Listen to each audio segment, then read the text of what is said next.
Hola, ¿cómo están? Bienvenidos a nuestro canal de Fe en Dios al Extremo. Soy tu presentador, el Padre Manuel. Hoy vamos a compartir el Evangelio del 7 de enero.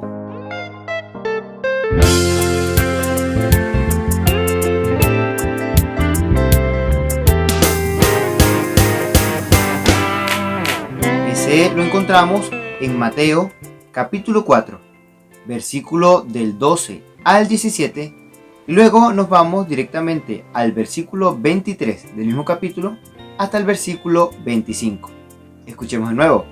El capítulo 4, versículo 12 al 17 y saltamos al 23 hasta el 25. Es decir, que nos vamos a saltar el llamado de los discípulos, pero es con toda la intención que nos trae en este tiempo litúrgico de Navidad. El hecho de que nos enfoquemos solamente en este capítulo y específicamente en estos versículos. Dice así: del Evangelio según San Mateo. Cuando Jesús oyó que Juan había sido encarcelado, se retiró a Galilea. No se quedó en Nazaret, sino que fue a vivir a Cafarnaúm, a orillas del lago, en la frontera entre Zabulón y Neftalí. Así se cumplió lo que había dicho el profeta Isaías: tierra de Zabulón y tierra de Neftalí, en el camino hacia el mar, a la orilla del Jordán, Galilea, tierra de paganos, escuchen. La gente que vivía en la oscuridad ha visto una luz muy grande. Una luz ha brillado para los que viven en los lugares de sombras de muerte. Luego saltamos al versículo 23, que dice así: Jesús empezó a recorrer toda la Galilea, enseñaba en las sinagogas de los judíos, proclamaba la buena nueva del reino y curaba en el pueblo todas las dolencias y enfermedades. Su fama se extendió por toda Siria. La gente le traía todos sus enfermos y cuantos estaban aquejados por algún mal, endemoniados, lunáticos y paralíticos, y él los tocaba y los sanaba a todos. Empezaron a seguir a Jesús muchedumbres, gentes de Galilea, Decápolis, Jerusalén, Judea y del otro lado del Jordán. Palabra del Señor. Gloria a ti, Señor Jesús. Ok, pero ¿por qué este texto, nos preguntaremos, está en el tiempo de Navidad? Y luego, ¿por qué se salta algunos versículos? El versículo 18 hasta el 22 estaríamos hablando del llamado de los discípulos, en este caso de Andrés y de Pedro, y también de los hijos de Zebedeo. Pero la liturgia ignora estos versículos por una razón bastante interesante.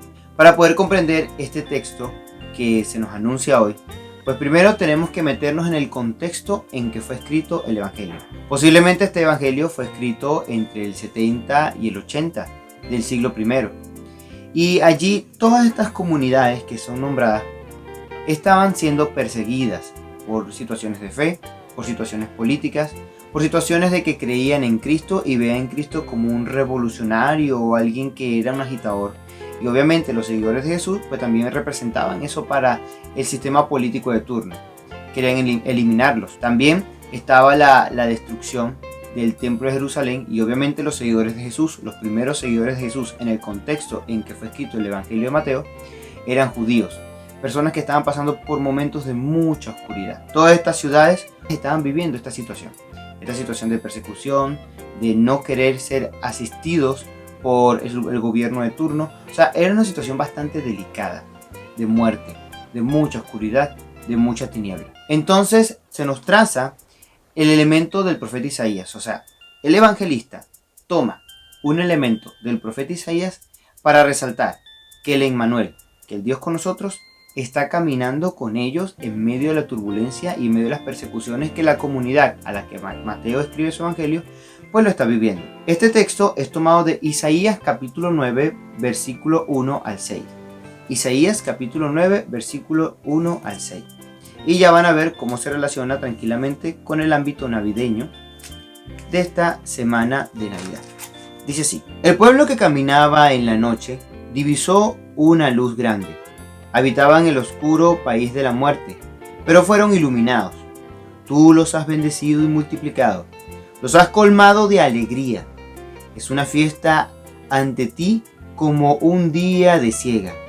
Es la alegría de los que reparten el botín, pues el yugo que soportaban y la vara sobre sus espaldas, el látigo de su capataz, tú lo quiebras como en el día de Madián. Los zapatos que hacían retumbar la tierra y los mantos manchados de sangre van a ser quemados, el fuego los devorará. Porque un niño se nos ha nacido, un hijo se nos ha dado. Entonces, cuando revisamos los primeros capítulos del Evangelio de Mateo y luego nos vamos directamente al capítulo 4, en este momento donde Mateo está resaltando la situación de oscuridad y de tiniebla por la persecución que están viviendo estas comunidades, él toma este capítulo 9 del profeta Isaías y dice, oigan, esta situación a nosotros como comunidad nos está pasando. Estamos siendo perseguidos, pero se nos ha dado un niño, un Emmanuel, un Dios con nosotros, que está caminando con nosotros, que nos está iluminando en este momento de persecución, en este momento de tiniebla, en este momento de tanta tragedia. Además de eso, pues vemos otro elemento. Recordemos que la genealogía en el Evangelio de Mateo comienza con Abraham. Y este muchachito, este niño, es una bendición para todas las naciones porque Dios se lo prometió a Abraham y Jesús viene de la descendencia de Abraham.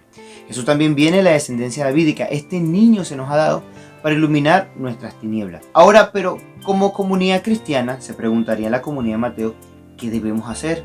En medio de la persecución, ok, el niño se nos ha dado. ¿Cuál es la actitud frente a este momento de tinieblas, a este momento de tragedia? Pues obviamente el evangelista toma el relato y la narración donde apresan a Juan el Bautista. Cualquiera tendría mucho miedo, pero en este caso Jesús, con mucha valentía, reacciona. Algunas comunidades a las cuales evangelizaban los apóstoles querían reaccionar de manera violenta. En este caso Jesús no reacciona de manera violenta cuando sabe que están apresando a Juan el Bautista. No, de ninguna manera. Sale a hacer el bien, sale a curar, sale a sanar y sale a anunciar la buena nueva. La luz se nos ha llegado porque el Señor viene a sanar, viene a curar, viene a liberar. En un ambiente y un entorno y un contexto que el Evangelio está sufriendo por el peligro de las persecuciones, la invitación es a la no violencia, pero en esa no violencia también es a la valentía, igual que el Emmanuel, igual que Jesús. Igual que el Abraham, donde serán bendecidas todas las naciones. Entonces, yo voy con Jesús a llevar la buena nueva, la alegría de que el Señor está con nosotros en medio de las situaciones de precariedad, en medio de las situaciones de persecución. Y sanaremos, anunciaremos la buena noticia, curaremos, expulsaremos demonios, porque somos discípulos del Señor. Nosotros, tú y yo, somos luz del Evangelio. Pero para ser luz del Evangelio tenemos que reaccionar ante los momentos de dificultad y los momentos de violencia como Jesús. Sanando, curando, estableciendo paz y alegría. Esa es la verdadera luz. Porque la violencia no puede reaccionarse con otra violencia. De eso no se trata el Evangelio encarnado. Esa no es la revolución del Señor. La revolución del Señor es de ternura, de amor y del milagro de la paz. Porque donde un cristiano se pare, debería haber alegría, serenidad. Y eso provocaba a Jesús. Posiblemente en tu familia estés pasando por situaciones de oscuridad. Posiblemente en tu entorno social estés pasando por situaciones muy fuertes, de tragedia, de muerte, sobre todo ahorita por la pandemia. Sin embargo, tomando en cuenta el ánimo que nos pone el Evangelio de Mateo, pues nos toca ser misioneros. Ya lo decía el decreto Ad Gentes en el Concilio Vaticano II.